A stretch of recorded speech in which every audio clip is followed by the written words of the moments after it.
Motivate करना है कि ठीक है आराम से धीरे धीरे, देखिए आराम से बोलो भाई, वो घबराना नहीं, घबराने से और ज्यादा वो हकलाने लगता है, क्या होगा वो और ज्यादा हकलाए। लेकिन जब हम उसको मोटिवेट करेंगे, देखिए ठीक है तुम सही बोल रहा है और थोड़ा धीरे बोलो, देखिए सोच के बोलो, तो उसको एक ऐसा लगेगा कि हाँ हम जो बोल रहे हैं वो सही बोल रहे हैं। लेकिन ये बोले कि नहीं तुम हकला रहे हैं, चलो बैठो बैठ जाओ, तो क्या होगा उसको मेंटली जो है वो क्या होगा डिस्टर्ब हो जाए कि नहीं, एक तो हम पहले से भी बोलने में दिक्कत हो रही है और ये सर जो हमको मार रहे हैं या परेशान कर रहे हैं, तो इससे जो क्या होगा और जो है उसकी जो है मेंटलिटी और ज्यादा डिस्टर्ब होगी और विकृति जो कहते हैं ना डिसेबिलिटी जो और ज्यादा बढ़ने की कोशिश रहती है। हाँ फिजिया होता है। तो इस तरह से जो है तो हम उसको दूर कर सकते हैं। तो ये प्रैक्टिस है, समझिए हम उसको जो है चांस देंगे, लेकिन जितना ज्यादा चांस देंगे उतना ही वो अच्छा वो कर सकता है। सपोज पहला दिन वो 2 मिनट लगा रहा है किसी चीज को बोलने में, तो कल 1 मिनट में वो बोल सकता है, लेकिन तो वो बोलने की उसको हैबिट भी हो जाएगी और उसके अंदर से जो है वो डर खत्म हो जाएगा। और ये जो है वो सोच रहा है कि हम अपंग है या हम हकलाते हैं, तो वो भी जो उसके अंदर से खत्म हो जाएगा कि नहीं हम भी ठीक है, हम दूसरे बच्चों की तरह। ओके, नेक्स्ट आ गया समावेशी शिक्षा की प्रक्रिया क्या को मानकीकरण। सामान्यीकरण वह प्रक्रिया जो प्रतिभाशाली बालकों तथा युवकों को जहां तक संभव हो कार्य सीखने के लिए सामान्य सामाजिक वातावरण पैदा करना। देखिए बहुत सारे आईक्यू लेवल जो होता है, बहुत सारे बच्चों का बहुत ज्यादा होता है, बहुत सारे बच्चों का मीडियम होता है, किसी का कम होता है। तो खासकर जो बच्चे का आईक्यू लेवल अगर 70 से नीचे होता है उसको जो है मंदबुद्धि हम लोग का देखिए बहुत कम होता है, तो उस तरह के बच्चों पे जो है ज्यादा ध्यान की जरूरत होती है। उसको जो है इस तरह से जो है कि किस तरह से उस बच्चे को जो है उसका जो आईक्यू लेवल है उसको डेवलप किया जाएगा। तो हम यहाँ पे देखेंगे जब वो समाज में रहता है, पूरे परिवेश में रहेगा, जो एक नॉर्मल बच्चे है उसके साथ वो रहेगा, तो वो उसको जो है एक समाज मिलेगा कि वो वहां से बहुत चीजें जो है वो सीख सकता है, वो मोटिवेट हो सकता है। सेकेंड है संस्था रहित शिक्षा। संस्था रहित शिक्षा ऐसी प्रक्रिया है जिसमें अधिक से अधिक प्रतिभाशाली बालकों तथा युवक छात्राओं की सीमाओं को समाप्त कर देती है, जो आवासीय विद्यालय में शिक्षा ग्रहण करते हैं एवं उन्हें जन साधारण के मध्य शिक्षा ग्रहण करने का अवसर प्रदान करते हैं। देखिए संस्था रहित शिक्षा मतलब ये बिना संस्था के अगर हम शिक्षा दे रहे हैं उसको, तो बहुत सारी चीजें जो है जैसे प्रतिभाशाली जो बालक होते हैं, छात्र छात्रा है, उसकी जो है सीमाएं समाप्त हो जाती है, वो वहीं तक सीमित रह जाता है कि नहीं, लेकिन उसको और ज्यादा जो है डेवलप होने का मौका देंगे, ठीक है। जैसे मान लीजिए जनरल स्कूल में जा रहा है, लेकिन बहुत सारे जैसे प्रोग्राम हम ऑर्गेनाइज कर रहे हैं, बहुत सारी चीजें कंपटीशन कर रहे हैं, तो उससे क्या होगा वो बच्चे जो है और ज्यादा मोटिवेट होंगे, लेकिन वो पार्टिसिपेट कर सकते हैं। नेक्स्ट आता है शिक्षा की मुख्य धारा। अब ये शिक्षा जो है एजुकेशन जो है उसकी मुख्य धारा क्या होनी चाहिए, तो शिक्षा की मुख्य धारा वह प्रक्रिया है जिनमें प्रतिभाशाली बालकों को सामान्य बालकों के साथ दिन प्रतिदिन शिक्षा के माध्यम से आपस में संबंध रहते हैं। मतलब ऐसा नहीं कि क्लास में जब हम देखते हैं तो जो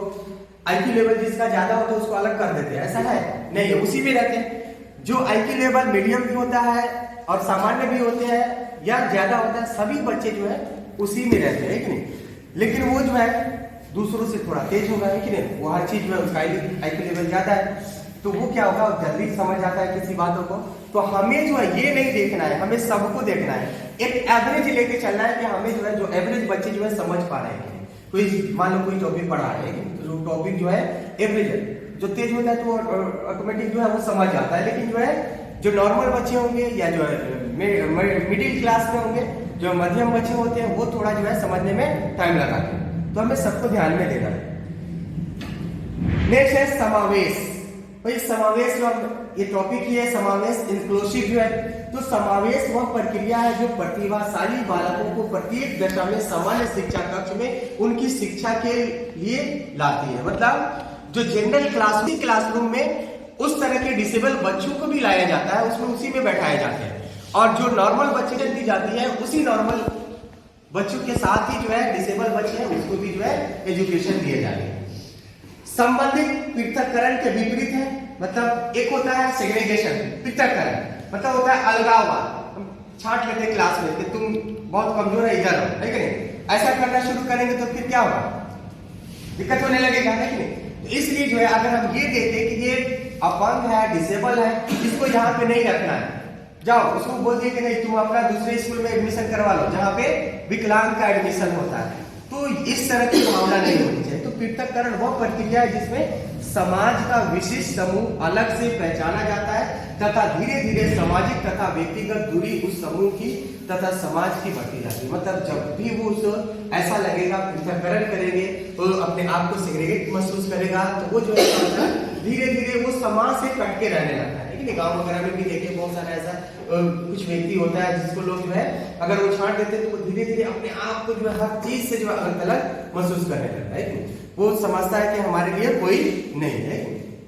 हम सबसे अलग हैं। नेक्स्ट देखिए बेनिफिट्स फॉर द स्टूडेंट। अब ये इंक्लूसिव एजुकेशन का बेनिफिट क्या होगा, इससे क्या फायदा होने वाला है? तो पहला पॉइंट है यहाँ के enable each student to fully participate in the learning environment that is designed for all and is shared with the. मतलब जितने भी छात्र होंगे, जो पैटर्न होगा, डिजाइन होगा, सभी को जो है फुल्ली पार्टिसिपेट होंगे। मतलब उसमें सभी छात्र, चाहे वो नॉर्मल हो, एबनॉर्मल हो, डिसेबल हो, सभी क्या करेंगे, उसमें पार्टिसिपेट करेंगे। सभी उस चीजों को सीखेंगे। एक जो नॉर्मल बच्चा सीख रहा है वो भी सीखेगा, डिसेबल जो होंगे वो भी सीखेंगे। सेकेंड पॉइंट कि provide a positive climate, promote a sense of the belonging and ensure the student progress towards appropriate personal, social, emotional and academic goals. देखिए जो नॉर्मल बच्चे हैं उसी की तरह इसको भी जो है जैसे प्रोवाइड अ पॉजिटिव क्लाइमेट, हमें उस तरह का जो है सकारात्मक माहौल बनाना है, न कि नकारात्मक। ये नहीं कहेंगे कि हाँ आप देख नहीं सकते हैं, आप क्यों आते हैं इस क्लास में, आपको जब दिखाई ही नहीं दे रहा है, तो क्या होगा, वो वहां पे निगेटिविटी आती है कि वो जो है वो अब उसके अंदर जो है वो मेंटली जो है डिस्टर्ब होगा, घर पे जाएगा, पेरेंट्स को वो परेशान करेगा कि हम स्कूल नहीं जाए, क्योंकि वहां पे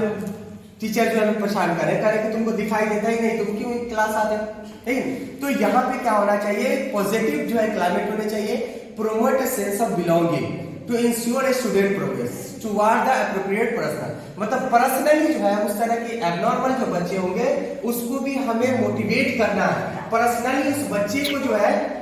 मोटिवेट करना है, उसको जो है बताना है हमें, उसको जो है कि वहां पे जो है मतलब वो उस क्लासरूम को जो है उससे जोड़ना है, कनेक्ट करना है कि जो बच्चे जो देख रहे हैं वो भी सीख सकते हैं और आप ना देख रहे हैं फिर भी आप सीख सकते हैं। और ऐसा देखा भी गया है कि जो मान लीजिए ब्लाइंड होते हैं तो उसका जो है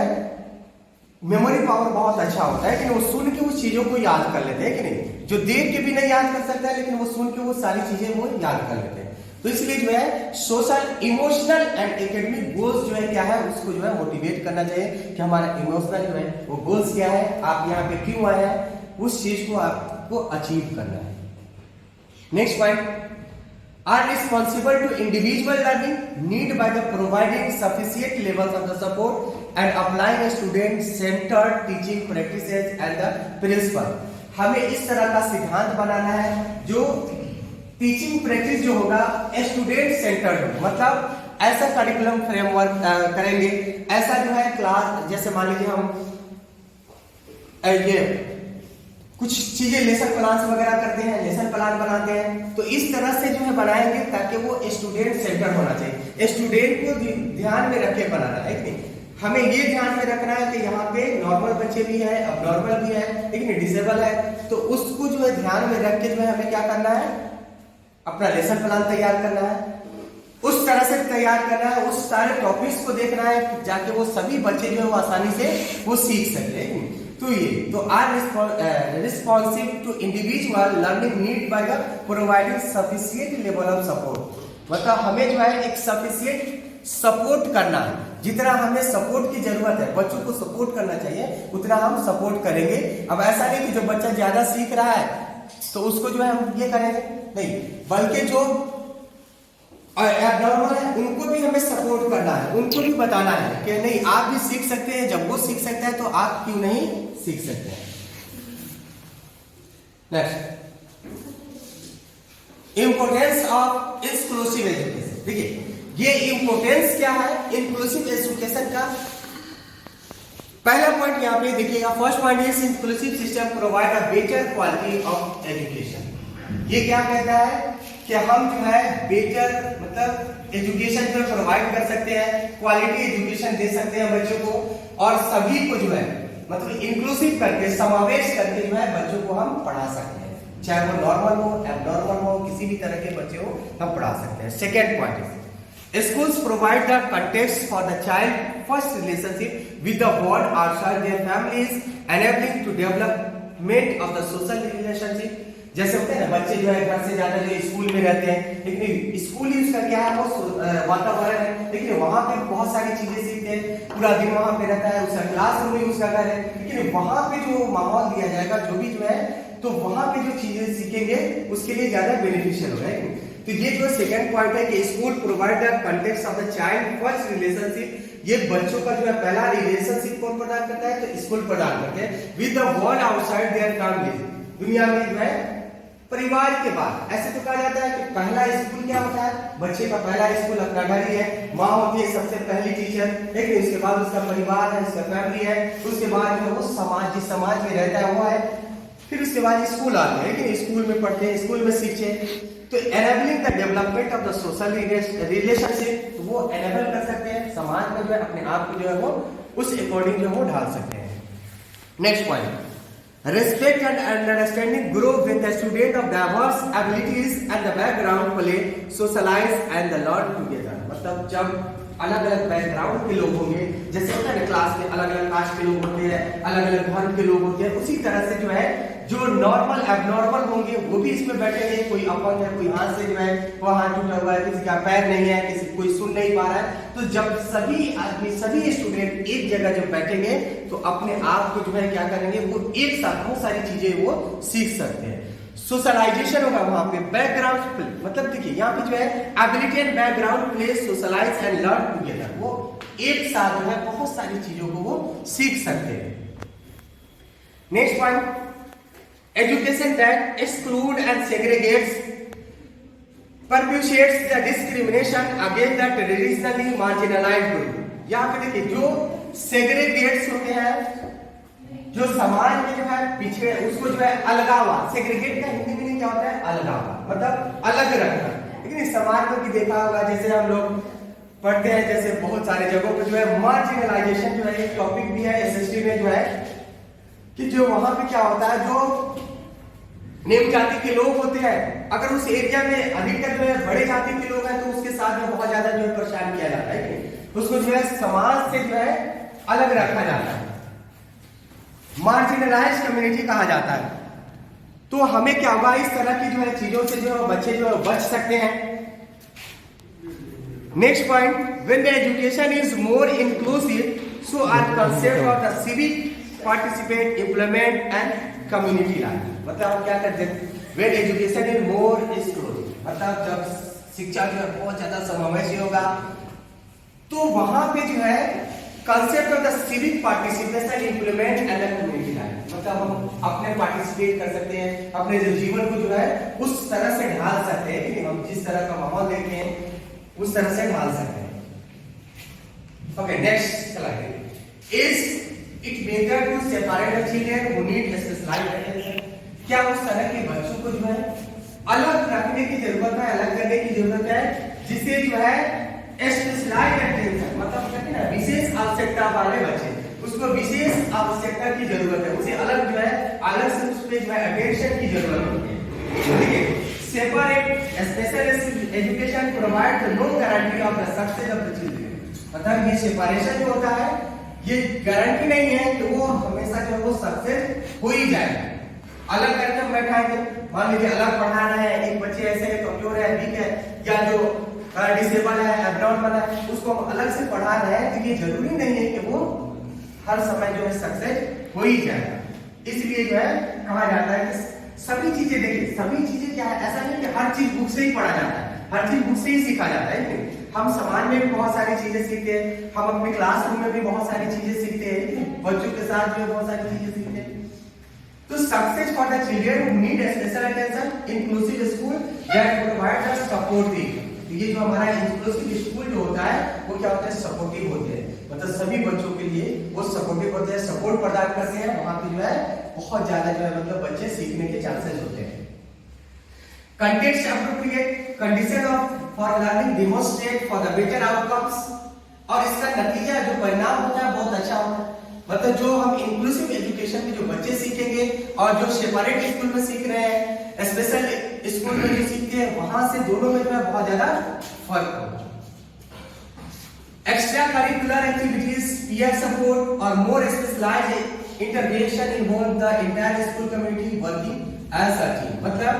एक्स्ट्रा करिकुलर जो एक्टिविटीज होते हैं वो सारे करवाए जा सकते हैं, उसमें जो वो सभी बच्चे जो है वो पार्टिसिपेट कर सकते हैं। इसके अलावा जो है उसका सोशलाइजेशन तो होगा ही, लेकिन साथ में जो है वो अपने आप को जो है मतलब वो दूसरे बच्चों की तरह जो है